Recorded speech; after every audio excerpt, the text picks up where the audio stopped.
नमस्कार, मैं जीवान Chandravardhan fast news से मैं इस मौजूद हूँ जनपद मऊ के भीटी चौराहे पर। और मैं आपको दिखा दूँ, यहीं पर अम्बेडकर जयंती का प्रतिमा लगा हुआ है।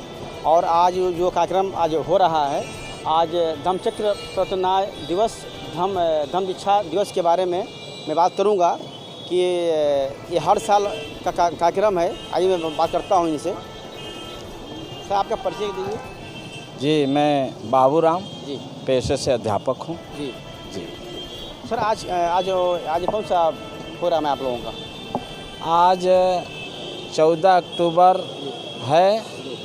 1956 में बाबा साहब 14 अक्टूबर सन 1956 को सारे धर्मों का अध्ययन करने के बाद उनको लगा कि हमें बौद्ध धर्म होगा।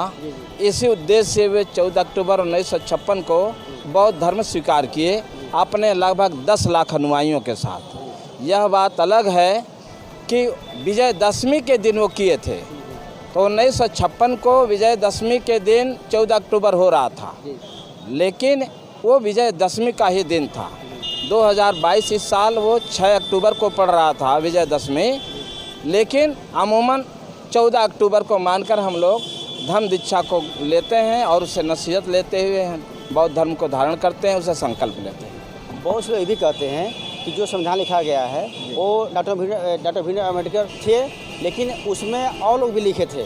उस बारे में आप क्या बोलेंगे आप? जी, जो संविधान लिखा गया, संविधान सभा ने समिति बनाई जिसके प्रमुख प्रारूप समिति के अध्यक्ष बाबा साहब डॉक्टर भीमराव अम्बेडकर साहब बनाए गए। तो उनके साथ जो अन्य 6 सहयोगी लोग थे, उन 6 सहयोगियों में लगभग 2 लोग तो बीमार हो गए, 2 लोग आउट ऑफ कंट्री थे और 2 लोग समय नहीं दे पाए। मिला जुलाकर पूरा का पूरा भार बाबा साहब पर ही आ गया और बाबा साहब दिन रात मेहनत करके अन्य देशों के संविधान को पढ़ते हुए और भारतीय परिप्रेक्ष्य में कौन सा हमारा संविधान उपयुक्त होगा, इसीलिए इस डेमोक्रेसी को लागू करते हुए भारतीय संविधान का प्रारूप बनाए। सुनने में ये भी आता है और हकीकत है ज़मीनी पर कि यदि संविधान लागू कर दिया जाए भारत में, तो कोई भी हत्या कोई भी नहीं करेगा। यही सच्चाई है। बाबा साहब संविधान सुपुर्द करते हुए कहा था कि भारतीय ये संविधान चाहे जितना अच्छा हो, यदि इसको लागू करने वाले लोग अच्छे नहीं होंगे तो ये संविधान अच्छा साबित नहीं होगा, और इसको लागू करने वाले लोग यदि अच्छे होंगे तो संविधान अच्छा साबित होगा। तो हमें लग रहा है कि निश्चित रूप से बाबा साहब की जो चिंता थी वो आज सच साबित हो रही है कि उस संविधान के अनुरूप ये देश नहीं चल पा रहा है, जिसकी वजह से इस देश में करप्शन, भ्रष्टाचार और तमाम तरह की बुराइयां बढ़ रही हैं। बहुत लोग कहते हैं कि आरक्षण नहीं चाहिए एससीओं को, क्योंकि उसमें संविधान के लिखने में बहुत से लोगों का हाथ था।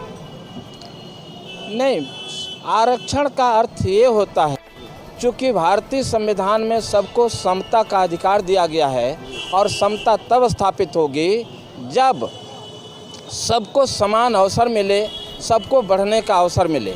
तो जो हजार साल से जिस समाज के लोग दबाए गए, हक अधिकार से वंचित किए गए थे, उनको एक विशेष अवसर दे करके मुख्य धारा में जोड़ने के लिए ये प्रावधान किया गया।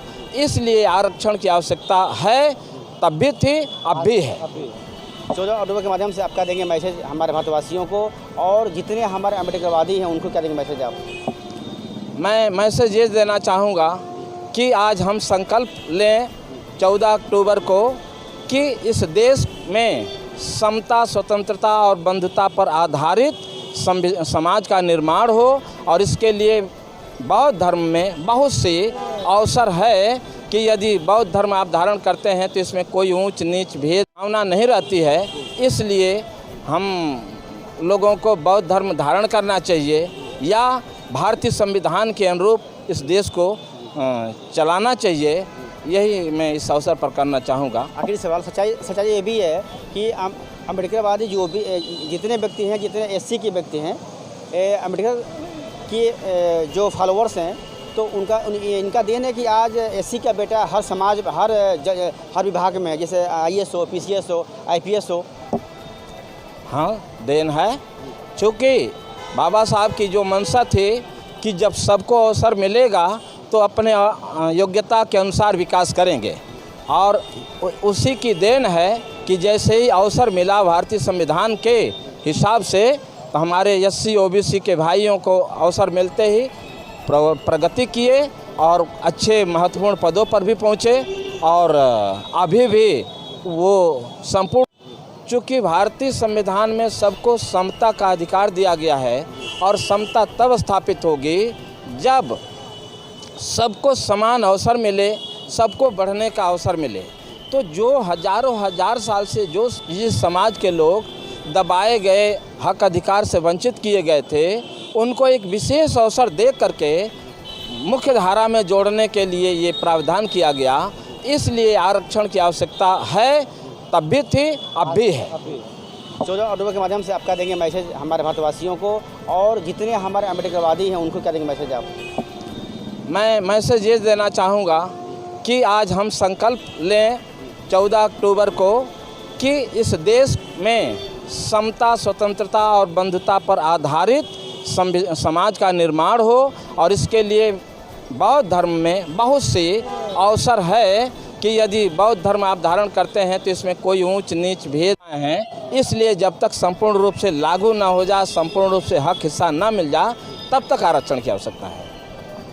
इस तरह आप देख रहे थे VT चौराहे पर जो अम्बेडकर मूर्ति की लगी हुई है, उसी का धम्म शिक्षा दिवस है। और इससे ये मालूम होता है कि 14 अक्टूबर 1956 को अम्बेडकर जी ने ये शिक्षा दिया था कि हमारे समाज के लोग इकट्ठा रहें, एकत्रित रहें, शिक्षित बने, तभी सब समाज के भाई हो सकता है। मेरे गौतम फाटू से वाराणसी।